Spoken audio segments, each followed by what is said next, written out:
Good morning students. हम 11th class biology में cell कोशिका नामक टॉपिक पढ़ रहे थे, जिसमें पिछली क्लास में हमने जंतु एवं पादप कोशिका के डायग्राम को देखा था। आज हम जंतु एवं पादप कोशिका के अंतर को देखेंगे। ये हमारे बायोलॉजी के बेसिक कॉन्सेप्ट्स हैं जो कि आपके जनरली हाफ ईयरली और ईयरली में पूछे जाते हैं। तो देखिए, आज हम पढ़ेंगे जंतु व पादप कोशिका में अंतर।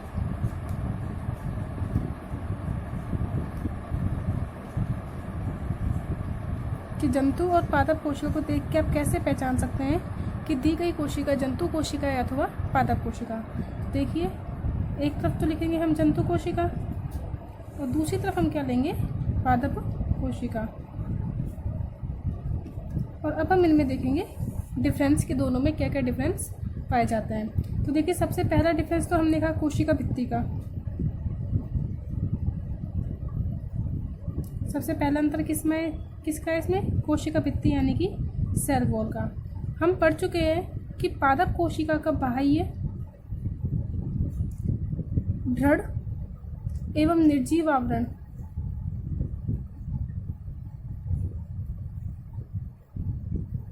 पादप कोशिका का बाह्य दृढ़ निर्जीव आवरण जो कि किसका बना होता है, सेलुलोज का। सेलुलोज के साथ हेमीसेलुलोज, पैक्टीन और भी अन्य पदार्थ होते हैं, लेकिन मुख्य रूप से किसका बना होता है, सेलुलोज का। तो बाह्य दृढ़ एवं निर्जीव आवरण जो कि सेलुलोज से निर्मित होता है क्या कहलाता है, कोशिका भित्ति।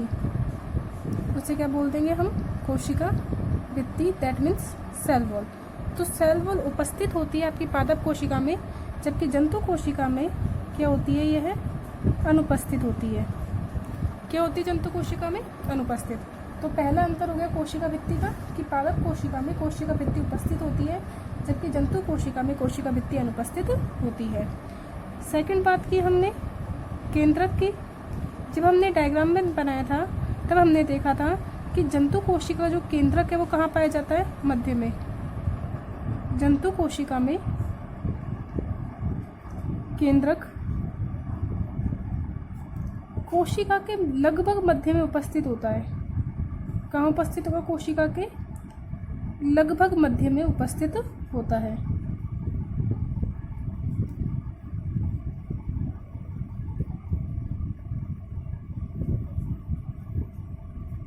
जबकि जब हम बात करते हैं पादप कोशिका में, तो पादप कोशिका में बीच में क्या उपस्थित थी, बड़ी रिक्तिका। तो रिक्तिका की उपस्थिति के कारण इनमें क्या पाई जाती, केंद्रीय बड़ी रिक्तिका। और इसी रिक्तिका की उपस्थिति के कारण केंद्रक मध्य में व्यवस्थित ना होकर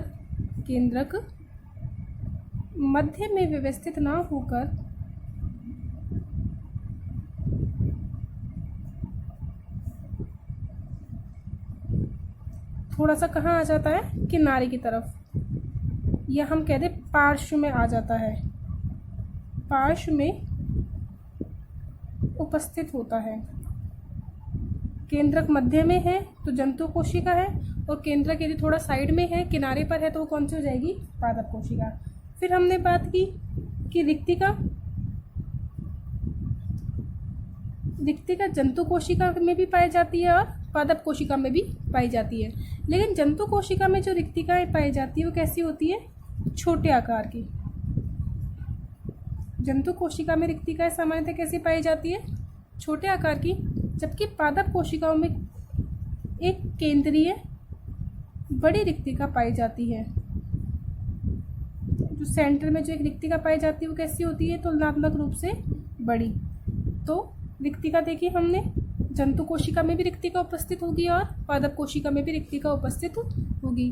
लेकिन जंतु कोशिकाओं में जो रिक्तिका पाई जाती है वो छोटे आकार की होती है, जबकि पादप कोशिका में जो रिक्तिका पाई जाती है वो बड़े आकार की होती है। अब हम बात करते हैं भोजन की। देखिए, पादप कोशिका स्वपोषी होती है, पादप स्वपोषी होता है, अर्थात अपना खाना क्या बनाएंगे, स्वयं बनाएंगे। खाना स्वयं बनाने से क्या तात्पर्य है, कार्बनिक पदार्थों का संश्लेषण स्वयं करते हैं। जबकि जंतु क्या होता है, परपोषी होते हैं, अपने भोजन के लिए किसी अन्य जीवों पर निर्भर रहते हैं। तो अपना भोजन स्वयं निर्मित करने के लिए इनके पास लवक उपस्थित होते हैं। क्या उपस्थित होते हैं? लवक। और सामान्यतः जिस लवक की हम बात कर रहे हैं वो कौन सा लवक है? हरित लवक। देखिए, जब हम लवक पढ़ेंगे तब हम देखेंगे लवक 3 प्रकार के होते हैं, वर्णी लवक, अवर्णी लवक और हरित लवक। हरित लवक के द्वारा ही पादप अपना भोजन स्वयं बना सकते हैं, यानी कि प्रकाश संश्लेषण की क्रियाविधि कर सकते हैं। क्या कर सकते हैं? ये प्रकाश संश्लेषण की क्रियाविधि कर सकते हैं। तो पादप कोशिका में लवक पाए जाएंगे और इन्हीं लवकों की सहायता से प्रकाश संश्लेषण करेंगे और अपने भोजन का निर्माण स्वयं करेंगे, जबकि जंतु कोशिका में लवक अनुपस्थित होते हैं। जंतु कोशिका में लवक अनुपस्थित होते हैं। अब देखिए, हम नेक्स्ट अंतर देखते हैं। देखिए, हमने बात की थी जंतु कोशिका में, तो जंतु कोशिका में तारककाय, सेंट्रोसोम उपस्थित होता है। यह तारककाय कोशिका विभाजन में सहायता करता है और कहाँ पाया जाता है? केंद्रक के समीप। लेकिन पादप कोशिकाओं में तारककाय क्या होते हैं? अनुपस्थित होते हैं।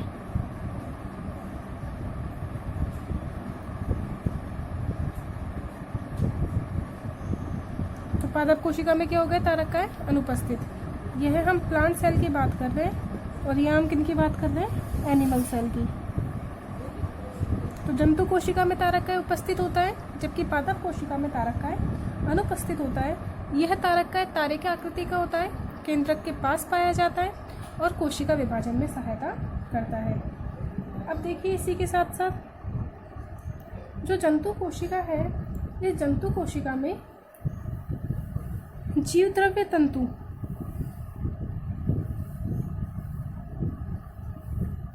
जिन्हें हम बोलते हैं प्लाज्मोडेस्माटा,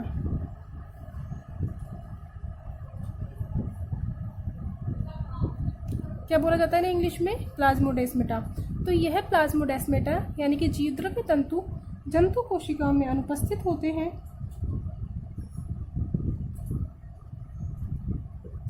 जबकि ये प्लाज्मोडेस्माटा पादप कोशिकाओं में उपस्थित होते हैं एवं 2 पादप कोशिकाओं में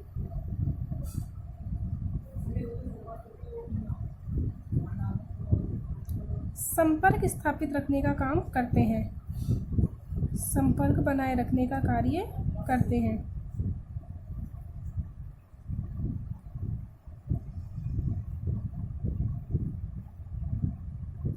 जब हम कोशिका भित्ति की संरचना देखेंगे तो हम वहाँ पे देखेंगे कि कुछ कुछ स्थानों पर सेलुलोज का जमाव नहीं होता है और वह स्थान किसके रूप में विकसित हो जाता है? प्लाज्मोडेस्माटा के रूप में विकसित हो जाता है। किसमें? पादप कोशिका में। तो पादप कोशिका में प्लाज्मोडेस्माटा उपस्थित होते हैं, जबकि जंतु कोशिकाओं में प्लाज्मोडेस्माटा उपस्थित नहीं होते हैं। तो देखिए, अब तक हमने क्या क्या अंतर देखे? हमने देखा कोशिका भित्ति जंतु कोशिका में अनुपस्थित होती है, लेकिन पादप कोशिका में उपस्थित होती है।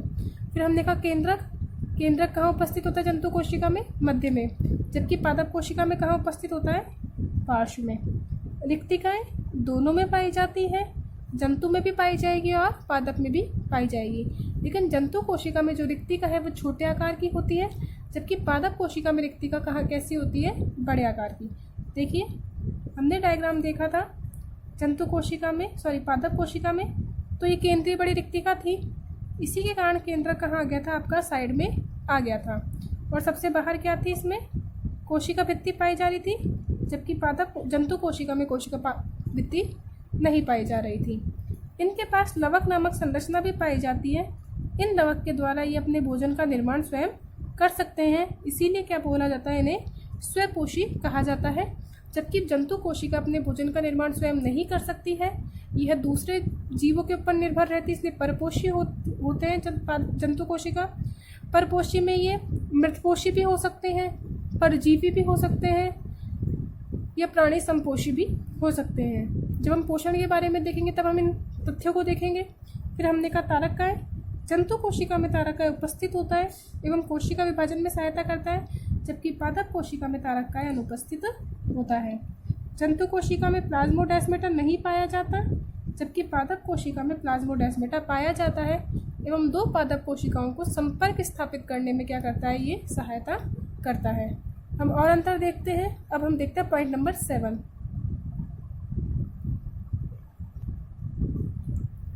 अब देखिए, जो अतिरिक्त खाना है, जब जीव अतिरिक्त मात्रा में भोजन ग्रहण कर लेता है, जितनी आवश्यकता है उसे तो शोषण में काम में ले लेगा, ऑक्सीकरण करके ऊर्जा मिल जाएगी। और जो अतिरिक्त भोज्य पदार्थ है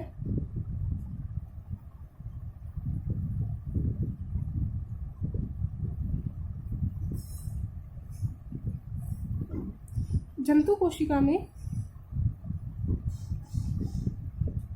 ग्लाइकोजन के रूप में संग्रहित रहता है, ग्लाइकोजन के रूप में संग्रहित रहता है। किसमें? जंतु कोशिका में। तो जंतु कोशिका में अतिरिक्त भोज्य पदार्थ ग्लाइकोजन के रूप में संग्रहित रहता है।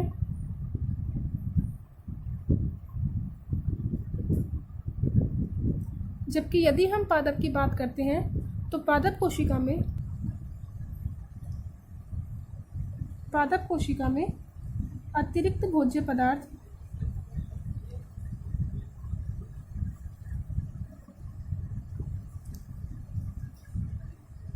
स्टार्च, जिसे हिंदी में हम बोलते हैं मंड, किसके रूप में रहेगा? स्टार्च के रूप में संग्रहित रहता है।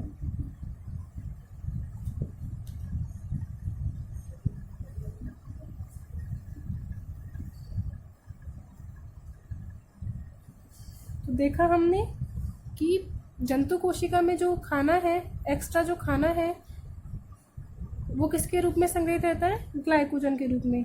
इस ग्लाइकोजन को ही हम जंतुमंड कहते हैं।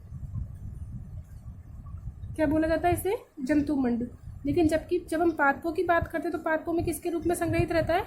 स्टार्च के रूप में खाना संग्रहित रहता है। देखिए, अब हम देखते हैं इसमें अंतिम पॉइंट। अंतिम देखिए, जब कोशिका का विभाजन होता है तो कोशिका विभाजन में पहले क्या होगा? पहले केंद्र का विभाजन होता है और फिर कोशिका द्रव्य का विभाजन होता है। देखिए, जब विभाजन होता है तो पहले केंद्रक विभाजित होगा और केंद्रक के विभाजन के बाद किसका विभाजन होता है? कोशिका द्रव्य का विभाजन होता है। और इस तरीके से एक कोशिका से दो कोशिकाओं का निर्माण हो जाता है। तो कोशिका विभाजन के समय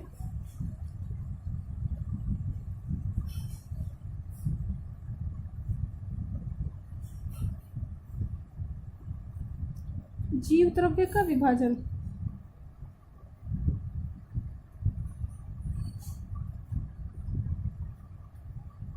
कोशिका विभाजन के समय जीव द्रव्य का विभाजन जंतु कोशिका में खांच विधि के द्वारा होता है।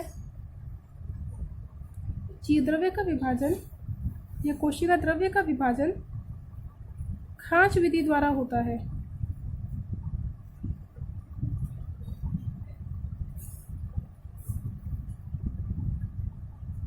जबकि यदि हम पादप कोशिका की बात करें तो पादप कोशिका में जीव द्रव्य का विभाजन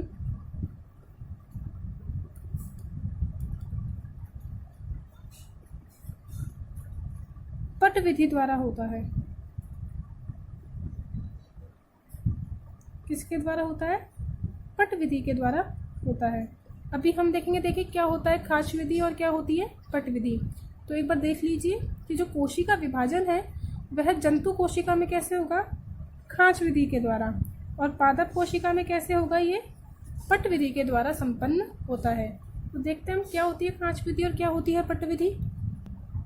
देखिए, कोशिका विभाजन के समय जैसा कि मैंने आपको बताया कि पहले केंद्रक विभाजित होता है और दोनों केंद्रक अपने अपने ध्रुवों की तरफ गति कर जाते हैं। अब एक ही कोशिका में कितने केंद्रक हो गए? 2। अब इनमें क्या करना है आपको? कोशिका द्रव्य का विभाजन करना है और एक साथ कितनी कोशिका बनानी है आपको? एक कोशिका से 2 कोशिका निर्मित करनी है। अब देखिए किस तरीके से यह विभाजन होता है। यदि हम बात करते हैं जंतु कोशिका की, किसकी बात कर रहे हैं हम? जंतु कोशिका की।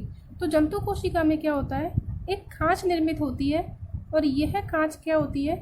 बाहर से अंदर की तरफ निर्मित होती है। कहाँ से कहाँ निर्मित होगी? यह बाहर से अंदर की तरफ निर्मित होती है और यह खांच कंटिन्यू गहराई तक यानी कि अंदर तक बढ़ती जाती है। और एक कंडीशन ऐसी आती है कि आपकी एक कोशिका से 2 कोशिकाओं का निर्माण हो जाता है। तो इस तरीके से देखिए क्या होगा, जंतु कोशिका में खांच विधि द्वारा होता है, इसमें खांच निर्मित होती है और यह खांच परिधि से यानी कि बाहर से केंद्र की तरफ वृद्धि करती जाती है और अंततः एक कोशिका से कितनी कोशिका निर्मित हो जाती है, 2 कोशिका निर्मित हो जाती है। जबकि यदि हम बात करते हैं पादप कोशिका की, तो पादप कोशिका में किस प्रकार से होगा विभाजन जीव द्रव्य का, पट विधि के द्वारा। इसमें क्या होता है, देखिए ये जो आपके पास कोशिका है, इनके बीच में पट्ट का निर्माण होना प्रारंभ हो जाता है। यह पट्ट का निर्माण सेंटर से, केंद्र से कहाँ होने लगेगा, परिधि की तरफ, मध्य से कहाँ होने लगेगा, ये परिधि की तरफ, और कंटिन्यू एक पट्ट बन जाता है जिसके फलस्वरूप एक कोशिका से 2 कोशिका का निर्माण हो जाता है।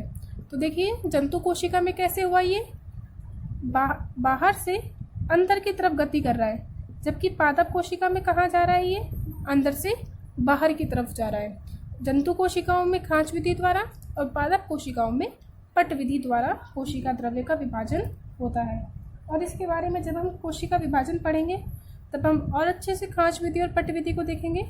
यहाँ तो बस मैंने आपको एक अंतर के लिए दर्शाया है। तो आज हमने जंतु और पादप कोशिका में अंतर देखा। नेक्स्ट वीडियो में हम कोशिका भित्ति के बारे में अध्ययन करेंगे। आज के लिए इतना ही। Thank you.